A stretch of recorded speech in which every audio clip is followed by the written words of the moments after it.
નમસ્તે, મારું નામ અશોકભાઈ બબલદાસ પટેલ, હાલ સેક્ટર 23 ગાંધીનગરમાં હું રહું છું. તારીખ 8/5/2024ના રોજ હું સેક્ટર 21ના માર્કેટમાં ગયેલો.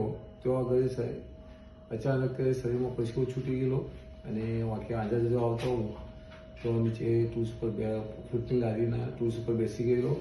ફૂટની લારીના ટૂલ્સ ઉપરથી બેસેલો અને અનકોન્શિયસ થઈ જતો નીચે પડી ગઈ અને મારે જમણા તે ખોડાની અંદર ફ્રેક્ચર થઈ ગયેલું.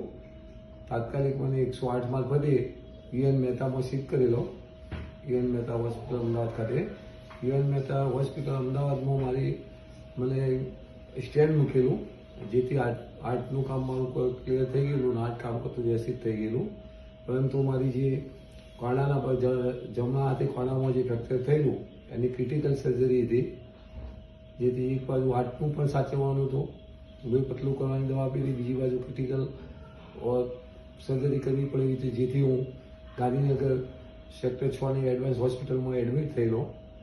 જો આગળ તોના ડૉક્ટરશ્રીઓ તમે સ્ટાફે ભેગા મળી બહુ સરસ રીતે મારે હાડકાની સર્જરી કરેલી છે. અત્યારે હાલ ટોટલી કમ્પ્લીટ નોર્મલ છે.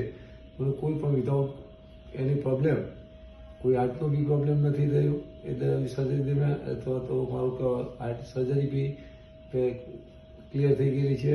અને આમના હોસ્પિટલના કામથી હું ઘણો ખુશ થયેલો છું. અને આ દરમિયાન હું ટોટલી હોસ્પિટલના સ્ટાફનો પણ આભાર માનું છું. બહુ એકબીજાથી કોઓપરેટ કરે સ્ટાફ છે.